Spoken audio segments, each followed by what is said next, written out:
can you use an already seasoned LLC to own my XRP of my cold wallet? Yeah, you absolutely could. So we use it as the initial capital contribution to the business. We list it on the capital contributions page when you're filling out your operating agreement. We get that notarized. You just list, the wallet address, which asset it is, how much of the asset it is, how many tokens, and then the total dollar amount on the day that you transfer it. And when you do that, you get it notarized. It serves as a timestamp. A lot of people want you to buy another ledger or another cold wallet or send it off of an exchange or do some crazy stuff.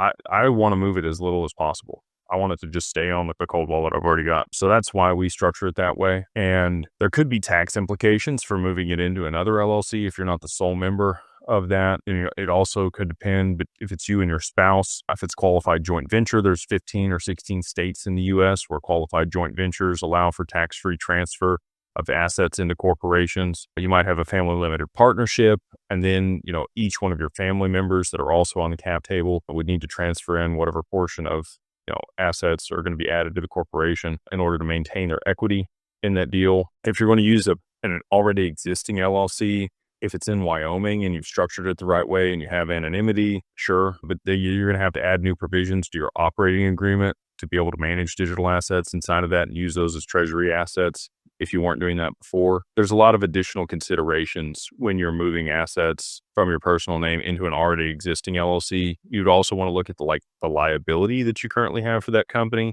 So if it's managing a piece of real estate or you're doing any type of service with it, if there is liability on that and you're not in a state that has really strong creditor protection, you might be opening yourself up to lawsuits where people could take your digital assets, like if you're in Florida, So, again, I would consult with an attorney if you were going to do that and not set up a new one. I think it's always best to separate assets or segregate assets is where I was headed with that. So just want to remove liability and kind of silo things and separate stuff out and have profits roll up to a management corporation. Up to you though. If you've got private equity, if you've got other things that aren't really super risky and you've already got maybe a Nevada LLC or a South Dakota LLC or maybe a Delaware LLC, those also have the anonymity and some creditor protection depending on which state I just stated, then yeah, probably could use it. If it's not one of those states and you are doing business for something else out of it, you probably want to set something up new for your crypto.